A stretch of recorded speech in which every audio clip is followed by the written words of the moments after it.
Hello, good morning, everyone. I'm just gonna make sure I've got everything set up right. So, yes, my name is Davy. I have worked in the creative industry for nearly 12 years now. I specialize in visual merchandising, brand consultancy, and I also do a bit of creative direction and teaching. But alongside my creative career, I've also developed a career at Louis Vuitton, so I've held multiple different roles there. I started with visual merchandising, then moved into visual management, and then now I'm the VM coordinator for UK, Ireland, and South Africa. So mainly my responsibility lies with window displays. So I coordinate all the windows for our network, and then also special projects. So this includes store openings, special events, etc.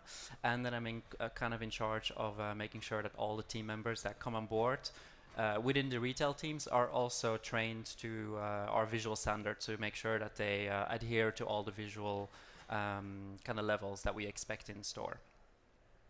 Now, if the boring introduction is out of the way, I'm going to actually talk about what we're going to discuss today. So I'd like to present a couple of international VM trends with you, some things that I've really picked up on the last year and that I found quite interesting. I'm going to give you a preview of what's to come in 2019, and then I'm going to give you some tips on if you are a smaller retailer, how can you use some of the big kind of tools and resources that the big brands use. How can you use that to your advantage?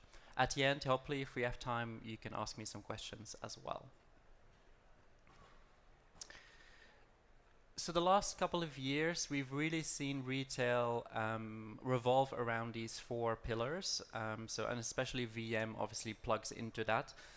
Retail has become very interactive, very convenient, and is based around delivering a unique and memorable experience. So those four key pillars are really key and successful, and that this is the four that most big brands will use to make sure that they're delivering a very unique client experience in store. We all are very used to now having the convenience of online shopping. So whatever is happening in physical retail really needs to deliver something in addition, and that's why everything has sort of been revolving around these four key pillars. For example, in Harrods last year, Harrods redid their entire food court. So I'm sure some of you have visited the Harrods food halls before. They're very famous. But now they've kind of rebranded them as really a space to go and interact with all the food and the product. For example, they've opened a new roastery and bake hall where you can go and have a customized sourdough bread made with your initials on top. This has, been a massive success on social media, obviously as well, because you can have your initials on it. You can gift this sourdough to your friends and family. During Christmas, this was really, one of the number one sort of Christmas gift ideas at Harrods, and they brought all the kind of ways of making the product and roasting the coffee and baking the bread to front of house. So before they would produce these products in the kitchens and it would be closed off. Now it's really at the front and center of the shop floor. So people can smell the bread, they can smell the coffee, they can ask for inspiration in terms of if they like a particular tea blend. They will have people there to kind of interact with you and give you suggestions. So it's kind of in many ways going back to traditional retailing and this idea of going to a specialized butcher or a baker, but then obviously in a department store environment. So as I said here, you can see on Instagram, very kind of been popular, and you can see there on the top the tea expert showing all the different flavors and giving you more information on the Harrods blend. Internationally in Spain, we've also seen a brand called Johnny Walker, a whiskey brand, opening a new concept store in Madrid. This concept store is based again around just delivering an experience to the client. So you can go there, have a whiskey workshop, you can go with your friends and have a whiskey tasting. The whole shop floor is really designed in interacting with the product before you commit to buying. And this is really key, is to kind of plant a seed, have a memorable experience again with your client before they really are sold on the Johnny Walker brand. and most, Johnny Walker is also available in supermarkets and in other retail outlets. So this is sort of more designed as being a show pony for the brand to come and invite people and to educate them, rather than having it there just to shift volume in stock. Selfridges is also very, very key and trend setting in delivering an experience and making the shop floor super interactive. So usually now every 2 to 3 months they launch a massive campaign that is very consistent in terms of their online, in-store experience, windows, and in-store activities. So currently they have State of the Arts, which is a project inspired by public art and what impact public art can have on the passers-by and then on the public on Oxford Street. So they've dedicated all their windows to collaborations with artists. They are offering workshops in store as well to make art again together with the famous artists. So these are things that you can't really get anywhere else currently in retail. Selfridges is really pioneering with that. They've also installed lots of artworks in store. You can buy art. They have special editions that are again only available at Selfridges. So it really creates a buzz if you're into the art world and you want to kind of interact with all these unique products. Then Selfridges is really the key in doing it very consistently. They really love doing something big, and they dedicate their entire media campaign to it. Again, online, their whole social media, any activation they do around that is again in relationship to this campaign. Last year they also did one called Radical Luxury. This was a really, really big one that kicked off the total rebrand of the Selfridges luxury halls as well. And there they invited lots of brands to have a conversation about where luxury is going. And that definitely as well kind of changed the landscape and made a lot of brands think, ooh, we need to do something more radical rather than offering just our normal products in a luxury environment. In Canada is also a very interesting movement going towards delivering a very convenient and catered or unique experience for the client. So you have a company called Sense, and they are quite cutting edge in offering very avant-garde fashion for the Canadian market. And they again have opened a personalized shopping space in downtown Montreal. This is an appointment-only space, so the bulk of their turnover comes from online, so they're an online retailer. But if you want a personalized service and have a styling session, you can book, let's say, an hour slot, and you have a team of multiple stylists available to you who will bring the stock together for you from a warehouse, and then you can go and interact with the product and have yourself styled. Within this space as well, you have a cafe, only has space for 35 people, I believe. So again, it's sort of creating this idea of a membership club rather than the space being available for everyone. But the idea is really, again, to link a physical experience to that online product offer. So their product offer is quite large. I believe they have over 20,000 products online. So having a shop with that amount of stock available is obviously would take a massive investment, but kind of making it more smaller and personalized, they're able to put logistics behind that and just kind of pulling together the things that a client really wants to see in real life. In France and actually also in Germany, we've seen H&M as well experimenting with offering an additional service to their clients. So overall, we also see a shift towards sustainability, and lots of brands are kind of playing with that concept. So in H&M in Paris, they've opened the H&M Take Care project. So this is where a space again where you can go and take your clothes, have them repaired, get information and inspiration on how to customize your items of clothing. So here you can see it's a whole space dedicating on the top floor. And again, the way that the H&M store is laid out is a lot more premium, I would say, rather than kind of the classic H&M layout that we're all familiar with. So the H&M Take Care project really revolves around 3 ideas. So it's guidance, how to take care of your garments that you've bought. So they offer you advice on how to wash it, how to take care of it. products. So they offer you, again, tools to customize your items, also washing detergent, etc. Anything that you might need to take care of your garments. And then services. So they offer repair services and workshops on how to customize your items that you bought previously at H&M to, I don't know, revive them or give them a different look rather than just discarding them and moving on to something else. Lush as well has been very pioneering on the subject on sustainability. So they have gone plastic free in one of their stores in Berlin, I believe. Now also Manchester actually just joined. So they have come up with a way to offer all their products and their cosmetics without any plastic packaging. So this is really pioneering. It's the first cosmetics brand that has pulled this off efficiently. And Lush also loves delivering an additional experience to clients. They often do things, give products for free. They often give you a little side note together with your purchase, celebrating your product, or just telling you to have a good day.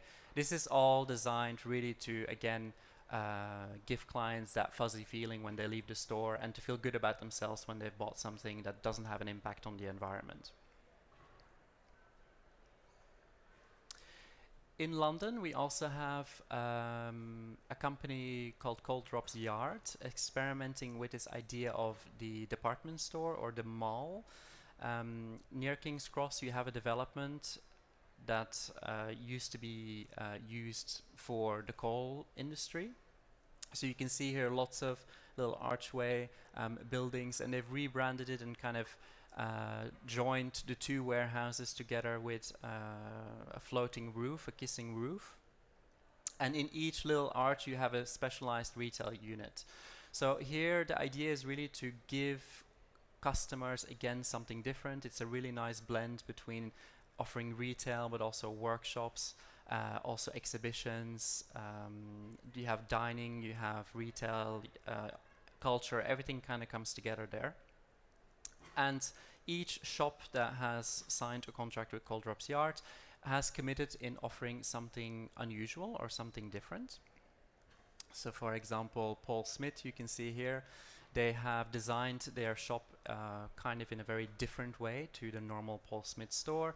I mean, normal Paul Smith stores also have always have something quirky about them, but here they kind of ramped that idea up.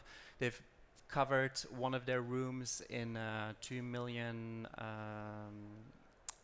yen pennies, for example. So the whole room is covered in this money, in this material. So overall, the visual effect is really, really cool. You kind of feel like you're in an art gallery together with all the products. And the product range is also catered specifically for the Cold Drops Yard clients. A lot more trendy. It's a lot more unusual. And I believe also Paul Smith has committed himself to be working there occasionally on a Saturday. So when you go to this particular Paul Smith space, you know that you will be getting something in addition rather than when you're just shopping in normal downtown London. Then a couple of years ago, we also have a place called Blue Mountain School in East London. This is a very, very conceptual retail space. So it's a building where you can find normal products that you might find in any kind of cutting-edge fashion house or department. But you also have an archive. So you have an archive of many different designers, and is used really as a place for students and for anyone who has interest in cutting-edge fashion to go and interact with archive pieces. You have to make an appointment. You can't just walk in there. It also is very concealed, so you have to ring a doorbell before you can actually realize that it's a retail space. It's also sort of designed as an art gallery. It has a special scent. It has a special sound. So it's very eerie and unusual, actually, when you walk in there. It's not any equivalent to any normal retail experience that you might feel like in a kind of cutting-edge Dover Street Market, for example. It's still this idea is really kind of amped up completely. And they also have a restaurant. Now the restaurant is different in a way that it's again really not promoted at all. When it first opened, the head chef was very particular about not wanting to promote it. So he didn't invite any journalists, didn't invite any bloggers, and he put a ban on social media when people came in to have the food. So I think it's only 12 seats. It's a set menu, so you can't choose what you're eating. So it's just really about, well, first of all, getting in is already a hurdle, because it's booked up months in advance, because there is such a buzz around it and no one really knows what goes on in the Mouse restaurant. But again, this is an idea to, rather than being available to everyone, it's about creating something unique and something that, you know, not everyone can experience.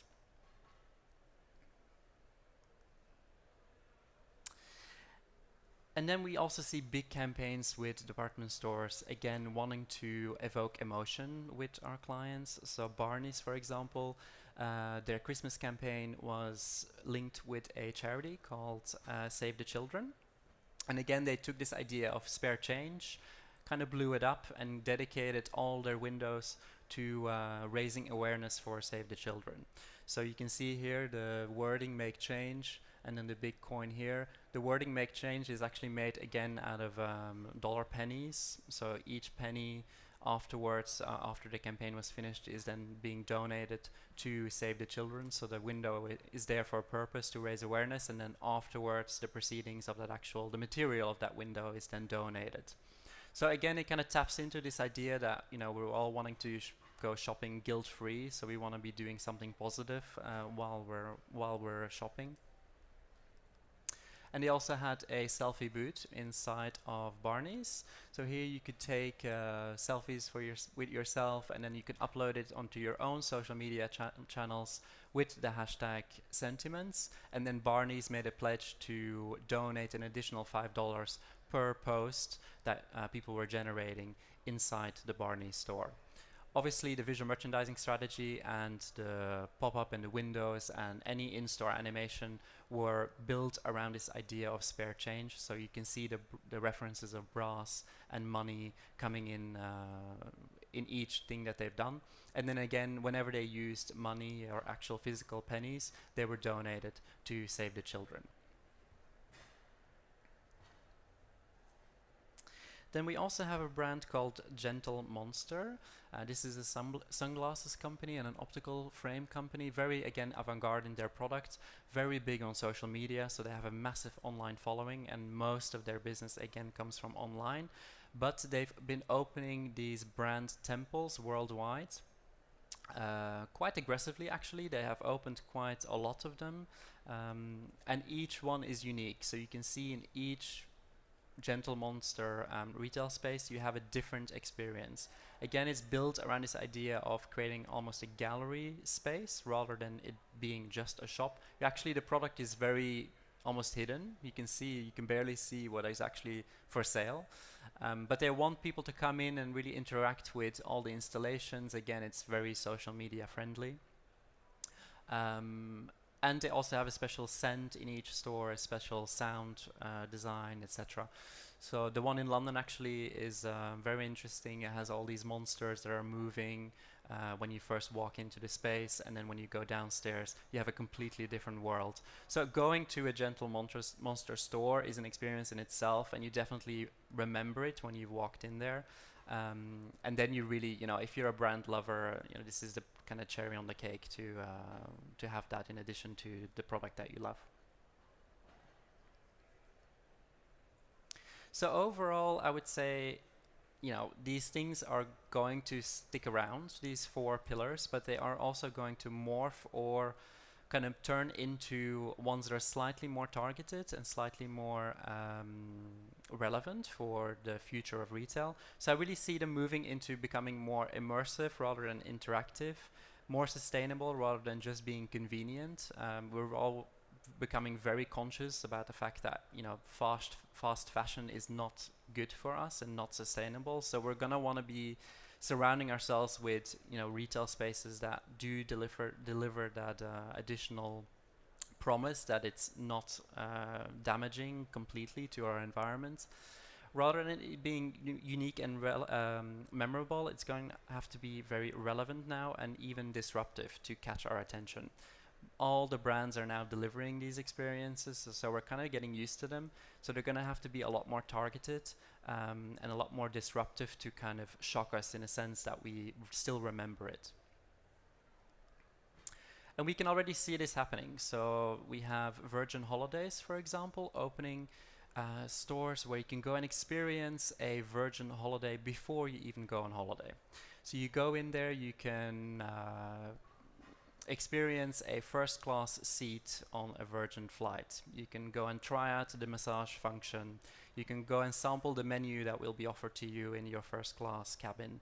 You can go and get your nails done. You can go and have a spa treatment that might be available on a Virgin holiday package. So this is really kind of to get you into the mood rather than just going to the travel agent. It's really kind of celebrating the fact that you're going on holiday and starting right there before you even booked it. This is opened in Milton Keynes, so it's quite interesting. It's been making quite a lot of press. Then we have IKEA as well, really amping up their pledge to commit to sustainability. So they have just opened a new IKEA in Greenwich in London. I went to the preview last weekend, and you could really see a big difference in the way IKEA is kind of interacting with consumers, educating them, and delivering this promise that they are not just a fast retailer, that they want to give something back. So the whole building is designed in a way to be a community hub for IKEA. So you have a rooftop garden at the top, you have workshops available, you have a learning lab where you can learn and upcycle your furniture, you can learn how to create bunting with recycled fabric, for example. Also on the rooftop they have a whole farm of solar panels, so most of their electricity is generated through solar energy. And again, here you can see, they're offering more vegetarian dishes, etc. So they're really thinking about where is the consumer mindset going, and how can we become this community and this hub for Greenwich and for IKEA. I have to say, for me, it was very different, the experience going in there. I was used to IKEA being quite dark and sort of frustrating in a sense that when you're in there you have to follow the whole route. This is kind of going against that a bit. There's lots of natural light, it feels lots open. The way that the interiors are laid out is a lot more inspirational. There's for example, a whole section on businesses, which I never really seen before at IKEA. So you can go and experience a hairdresser or a flower shop kind of designed around all IKEA products. So it's really thinking about, okay, the young millennials are starting businesses and have this entrepreneurial spirit. How can we offer products to cater to that? Then we have Nike Live as well. They opened last summer in Melrose in LA in America. So don't know if you guys know Nike Plus. So this is an app catered to, or kind of a members club app for Nike runners. So once you've signed up to the app, it tracks your development when you're running. It also tracks your purchase history, gives you free access to workout programs, nutrition plans, etc. And they've kind of taken this idea, looked at the data, and then catered or created a store built around this community. So they've looked at the LA community of Nike Plus members, looked at, okay, where do they run, how often do they run, what products do they buy, where do they live, etc. It's slightly sinister, but the American market is really open for this. And then they looked at, okay, which is the best location where we can find a spot where all the Nike Plus members can interact. So they've opened this place on Melrose and again built the shop around this idea of it being a hub for all the Nike Plus members. So when you go in there, you can scan your QR code or whatever, or your app. You can get access to special workshops, you can get access to special products if you go in every 2 weeks. So you kind of get an incentive for interacting with the space. And also the product range is really revolving around the people that live around there and that utilize the space. So it's not that they are just giving products and offering products that they might like. They really look at what is the previous purchase history, and then they will bring those products to this particular store. So it kind of works the other way around, rather than trying to imagine what they might like. They really look at the data of what is proof and what do they do really like, and then they will offer that to this particular space. Again, you can book in a session to have get more advice on a particular trainer, or and they also have a cafe, I believe. So you can again meet other people that are like-minded, are into running, etc. It's a lot smaller than a normal Nike store as well, so it's just serving the one particular kind of niche community of their market. And then we have Browns at Fred Segal, again in America. So Browns, for those of you who don't know, is quite a sort of, again, quite cutting edge retailer in the luxury market in London, but they've sort of taken this idea of having a nomadic product offering or store, so they take this to different locations. So first they did Shoreditch, so they took Browns to East London. They're normally located in West London. And now now they've taken it to America, where again they've kind of worked around this idea of it being something unique and for a short amount of time. They've collaborated with Fred Segal, which again is another sort of cutting-edge retail environment in America, and created this store that looks very industrial and actually goes against all normal design principles of a luxury boutique. So you have, you know, these temporary fixtures on wheels, you might have unfinished material, you'll have plywood, etc. And the way the collection is curated also goes against the normal gender rules that we know as male-female. So everything is really blended together. We can see this, you know, being a very big trend on social media as well. Everything becomes a lot more sort of less bound to, you know, the normal sort of rules that we know. So for luxury, this is quite sort of provocative and quite unusual. Most brands still stick with the safe route of offering something very luxurious in a nice atmosphere, categorized by the product range and by male and female. It's, you know, that's sort of the main rules of retail, and they're all kind of being broken up here at Browns 2.0. So obviously, if you're a smaller retailer, this can come across as maybe quite daunting, because there's lots of things you have to take in consideration, and lots of these brands have, you know, big investment available and big teams available to really experiment with something and really do something on a large scale. But I think the key for smaller retailers is just to pick something that you're good at, fine-tune that, and then try and experiment with one or two things that you might be relevant for your market. So usually if you just take one or two pillars and really fine-tune them, you can really see a difference, and that really, you know, makes retail become a lot more alive and different to your competitors. So I would say, first of all, you have to know your customer. Sounds quite basic, but actually a lot of people don't. They don't know who's actually buying with them, whether they're also buying for themselves or whether they're buying for friends, or so people often confuse customers with or consumers with customers, and, you know, two different things. So you have to know, okay, who's coming in and are actually consuming the products themselves. So for example, Mansur Gavriel is a leather goods company. They started on Instagram, became very, very big on there, and then slowly started experimenting with physical retail environments. So whenever they set up a store, again, it was very Instagram friendly. The color harmony really linked to their brand identity, etc. And they made it very easy for customers to come in and see their product range. So everything's very clean, very minimal. It's just around the leather goods, give you one and two maybe alternative ideas for shoes or accessories and whatever. But the main really idea is to make it as clean and efficient as possible. Now, Amazon Go is also something that's now emerging in America. This is a place where you can go shopping without paying for it, technically. So you just scan in your Amazon ID, you walk in, you take your products, and you just walk out, and your Amazon account is charged automatically. Again, whoever shops at Amazon likes convenience. So shopping, doing your groceries like this, again, the line between creepy and efficient is sometimes blurred, but, you know, here we can see that they're really tapping into how can we make it faster, quicker, easier for people, rather than having to spend, you know, half an hour of their lunch break queuing up to get their lunch items. Ace and Tate is also a good example.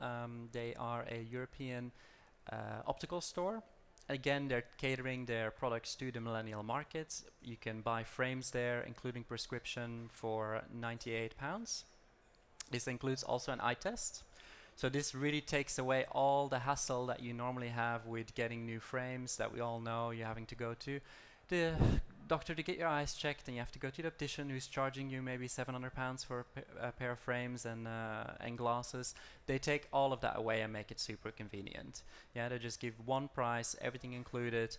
You go in, you can see it's very minimal actually. Again, very Instagram friendly with all the materials and the fixtures.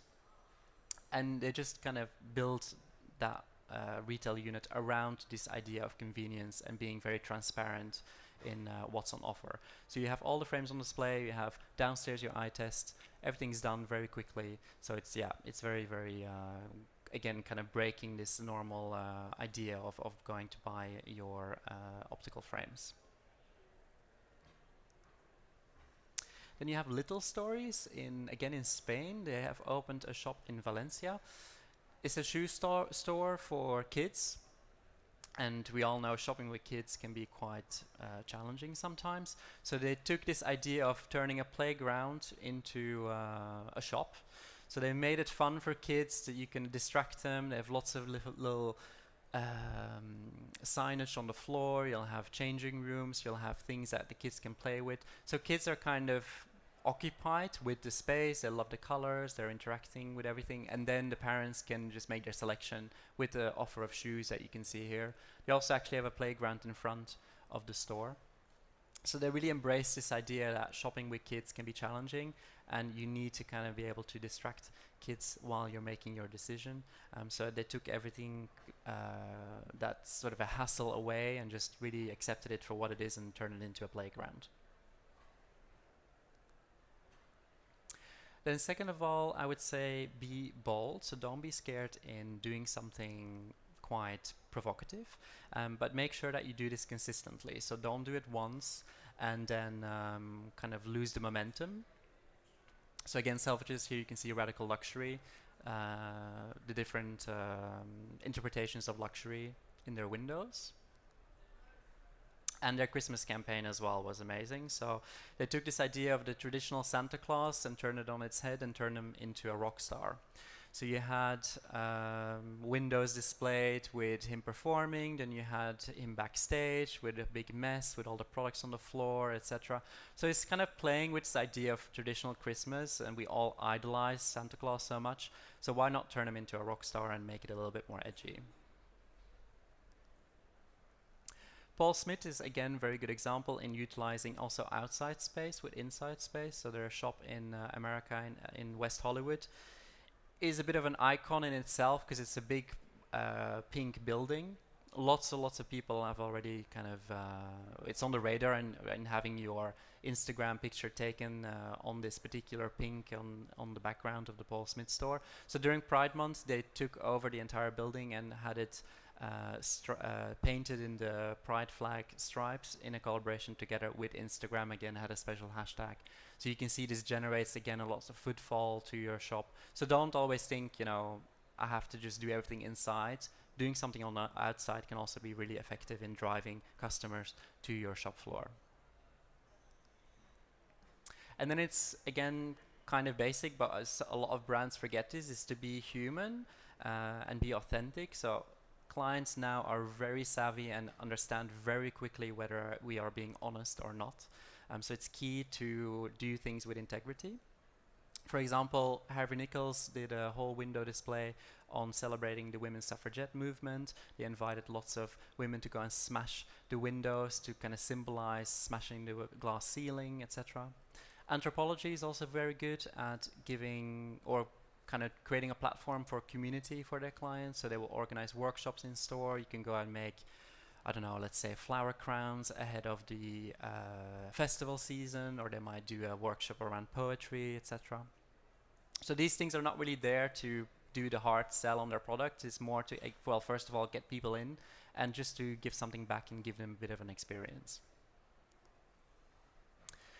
Again, Selfridges, they have committed to helping to contribute the cleanup of our oceans for a very long time now.